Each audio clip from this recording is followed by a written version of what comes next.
Hey guys, Livy here. Welcome back to the channel.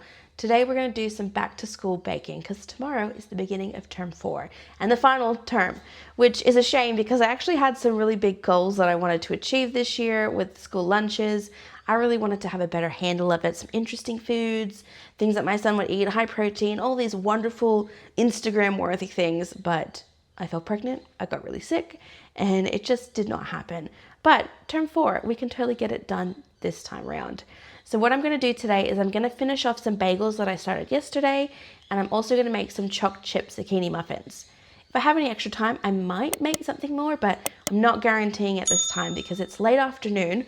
My kids are going to come home and they're going to be chaotic. The kitchen and the house is just going to be wild, but we're going to make sure that we get at least something ready to go for his lunchbox tomorrow.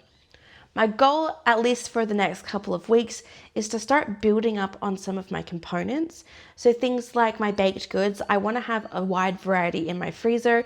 It doesn't have to be a big batch of things, but just lots of different things because my son does not enjoy eating the same thing over and over again, which totally fine. I don't think anyone really does. So I want to make sure that he has some nice variety, but also my goal is to make sure he's eating foods that he wants to eat. I've had a couple of times that lunchboxes have come home and they haven't really been eaten the way I would like them to. I don't want him to be going hungry at school. I want him to be feeling full. I want him to be able to absorb all the information that he needs to, but also I want him to come home and feel good. And a couple of times he's come home grumpy, and I know that they were to do with what he ate, not necessarily bad things happening at school. So my goal is to at least try and mitigate some of those problems. And I feel like a lunchbox is definitely something I can handle. So we're going to get going on cooking those things. I will show you what I did yesterday because I actually worked on those bagels the day before. This is a bagel recipe that I really love. It's not the same one that I did a couple of weeks back. Well, actually more than a couple of weeks back, because the day I did this big bread cooking day where I made some bagels, I gave birth the next day, which incredible. And I had even said in that recipe, in that video, that I wasn't going to use my usual bagel recipe because it took 2 days and I couldn't guarantee what would happen the next day, which was such a good idea because my waters broke a couple of hours later. So what I will do is I will let you guys see what I filmed yesterday, give you an idea of what was going on, and then when you come back, I will start actually cooking those bagels, and then we'll get started on the choc chip muffins. It's hopefully gonna be really streamlined, but because I'm starting so late in the afternoon, I expect not to have this done until later tonight, and that's totally fine. We'll get it done, and I'll actually show you what I end up packing for my son for lunch. That's the plan for today. So what I'll do is I will show you guys the footage from yesterday when I was working on the bagels, and we will meet back here to finish them off.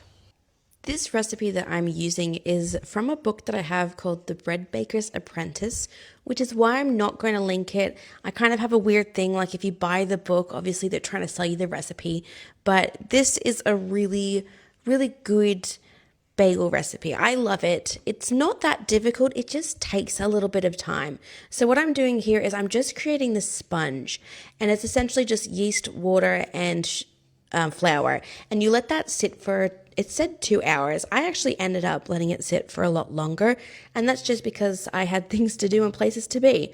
So you're just mixing it till it gets like this pancake-like consistency. I think this is how professional bakers do things. Not that I am a professional baker, but there's just something about this long ferment that comes from this recipe that is really appealing, and I think just makes it taste really, really good. So I scrape down the sides to make sure that everything's incorporated, but most of that long rise time just makes sure that everything gets hydrated and that the yeast has a chance to really eat up the natural sugars that are in flour. That's why there's no sugar agent that's being added, because I'm not trying to quick rise it. And so I left this for 6 or so hours, came back later tonight, and as you can see, it's risen up really, really beautifully. And that's when you add the rest of your ingredients. Things like your yeast, the rest of your flour, a bit of salt, and you just kind of let it go. The issue with bagel dough, though, is it's really hard on your KitchenAid. I think it's a really thick and stiff dough. So in the end, I actually get it out and start kneading it by hand, which I'm not very good at. I'll be honest. I just kind of cheaped out and went, a couple of minutes, and then I'm going to just weigh out my dough and go from there. Now, the reason I'm weighing it is because I want 24 small bagels. And for some reason, I weighed it and divided it by 12. not remembering I want 24 small. I usually do 12, so I assume it's just because it's familiar to me, but what I do is I roll out this first couple of balls and I realize, hold up, they look far too big and I'm getting through this dough way too quick. So quick realize that I need to cut them in half, and then I just start going for gold. So not all of them are exactly the same size. I was not perfect with weighing them out either. I just kind of was like, oh, they're approximately the correct amount of dough that I need. And so I rolled them into balls, and then you let them just kind of sit on the counter. Now, a couple of them were a bit bigger than the others, and to me, it's not that big a deal. There's not a huge difference. So I think it can affect like cook time and things, but for me, I'm a casual baker. I'm just doing this quick. It's late at night, so I just cut them, weigh them approximately, and then just keep rolling them in balls. So you let them sit for, I think, about 20 minutes just to kind of rest the dough, and that's when you start to shape them into actually the bagel shape. So you can roll them into a snake and then kind of connect them at the ends, but I don't personally like having like a spot in the bagels that can just kind of fall apart. So I push my finger in and make a hole that way, kind of like a donut. And this first tray, I think, oh, I'll flatten them and see if that kind of like helps to allow more space for like the toppings and things that you put on it. But I realize that it's probably not going to be the most aesthetically pleasing, which I'm trying to make things that look and taste good for my son, and he does care about the way things look. So I want it to look more like a bagel. So this final tray, I just do the proper circles. And to be honest, some of these look really, really amazing. I'm so impressed with some of these bagels that I get done. Some of them are really wonky, but that's just how bagels go. And like I said, not a professional. I just really like baking. So you put some cling wrap on them and then you pop them into your fridge for overnight. And I think I let mine sit for over 24 hours. So it's the next day. This is my pot of boiling water that I add some baking powder to. I think it's baking soda actually. And these are my bagels. As you can see, they've risen a little bit. They've kept lovely and moist from having that cling wrap over them. But I'm so impressed with them too. Look how beautiful they look. So for this tray, I'm just putting some cornmeal on it. This prevents it from sticking to the tray when you pull it out of the water, and that way when you bake it, you can actually take it off the tray. For each of the batches, I start off by putting 6 in, forgetting that they rise and they expand when they get in that hot water. So I put them in and I realize, oh, I don't want them to stick together, so I have to kind of make sure they pry apart. And I also put them in for 2 minutes per side. According to my recipe, 1 minute is standard, but 2 minutes will guarantee a chewier bagel, and that's just our preferred way of having a bagel. So when they've each done 2 minutes per side, I pull them out and put them carefully on the cornmeal before I put on my everything but a bagel seasoning. This is our favorite seasoning, but unfortunately, I ran out of it, so not all of them get this seasoning, and I tried to be a little bit more careful instead of just throwing it all on. So I still did 6, which, yeah, I think not the best idea. I think the next batch I do 5, but I just keep going. And as you can see, I could fit previously 12 on a tray, but this time, because of how much they've expanded, I could only fit, well, I only put 4 extra on here. So there's 10 on each tray, and I get another tray out. And while I'm doing that last couple of batches of bagels, I decide, you know what? I'm just going to throw in the first batch and see how they go. So you put them in a really hot oven for 5 minutes, and then you lower the temp and spin them for the next 5, and this is what they turn out. And they turn out beautifully. So I did that with all of them, and this is the final result. So as you can see, not all of them have that seasoning on it, but the ones that do, they smell so good. But even the plain ones, according to my family, they taste amazing, and everybody had them, and they were just so good. For the zucchini muffins, I had a little friend strapped to my chest because she was very upset, which meant that it was a little bit more difficult to make these muffins. Thankfully, it's a very easy and simple recipe. This is from King Arthur's Baking Company, which I will link down below. I really love this recipe. My son and I made it earlier in the week, and they're all gone. So I had to make a second batch, but we shared them with like family when we went and did activities. So I knew that they're a winner, and they're just a guaranteed good thing to have in his lunchbox. The zucchini, they actually love the zucchini in their muffins. It's not like I'm trying to hide it. I'm just trying to make sure they get more nutrients and things. And they love kind of opening it up and seeing the zucchini because it doesn't taste like anything. It just tastes like whatever you put in with it. Now, I'll be honest, This recipe I'm loosely following because I follow the ingredients list. I didn't really follow the instructions. In fact, I can't even remember what the instructions were off the top of my head. I just mixed up a bunch of the dry ingredients into the wet ingredients and hoped for the best. I mean, I held off on the zucchini, but when you're making these sort of things, I'm just kind of going, it's late at night. I have a baby strapped to me, which already makes it more difficult. I knew that I only have a 12 muffin tray.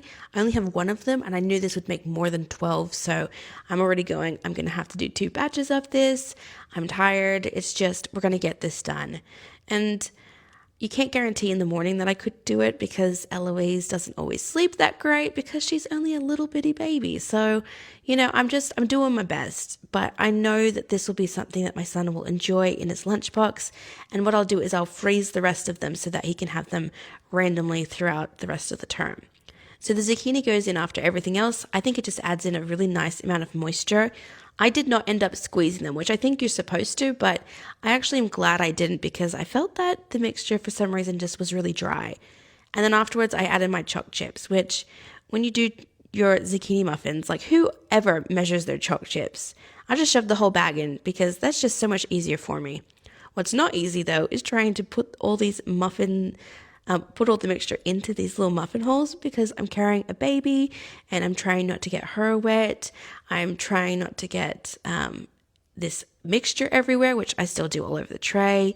It's late. I'm trying to be fast. It's just a whole multitude of things. So I get this one in the oven and then I do a second batch, which is what I pull out of the oven next because it's just end of the night. And then I pop them all out and I put them out to cool for a while. And to be honest, they are really delicious muffins. They turn out lovely and I've boxed them up and I put them in half in the freezer and half are available for the kids to eat now. But this is a great way of hiding zucchini and things. It's my bedtime now. That's how late this has gone on. Of course, things came up, which is what I planned for. So I knew things could happen and I was totally okay with it. In the end, we got the bagels done, which they are really good. We had some for dinner and the boys just devoured it, begged for more, which means that I should have good luck with getting him to eat them for school lunches tomorrow, which fantastic. I always like when I hit on a winner, but kind of guaranteed with this recipe. The other recipe, the chocolate chip zucchini muffins, they are also very good. I did eat one because why not? They're so delicious. I did pop them out. They are cooling and I will package them and the bagels up before I go to bed. I don't want them out in case the boys wake up before me in the morning and start munching on them for breakfast. They're not the bagels will be fine for breakfast, but muffins not so much. What I'll do is show you exactly how I'm packing my son's lunch. I have kind of an idea of how I like to do it and I'm always evolving on exactly the components, but he always needs a bit of fruit. That's for the crunch and sip because they do a story while they eat some fruit. That's just a thing that his school does, which is great. So I'll make sure he's got fruit. They'll have 2 snacks and then he'll have his bagel sandwich, pop that into his lunchbox and he can take that to school with him, which will be ideal. Hopefully when he brings it home tomorrow, it will be all eaten. And if not, he can tell me what didn't work and what did work so that I know for the future, because my plan is to really knuckle down and make sure that his lunchboxes are delicious but nutritious and something that he wants to eat. I really appreciate you guys watching this video. If you haven't already, make sure that you're subscribed to the channel. I come out with videos weekly. Right now I'm aiming for 2 a week. I usually do a grocery haul later in the week and then I will do a random cooking, whatever is happening in my life video at the beginning of this week. So you can expect to see my grocery haul later on, but I really appreciate it. Make sure you give us a thumbs up, comment. Every little bit helps. Every time you do something like that, it helps people who also would be interested having an option for YouTube to actually show them these videos. And I really enjoy getting to know you guys and talking in the comments too. So thanks so much guys, and I will catch you on the next one. Bye.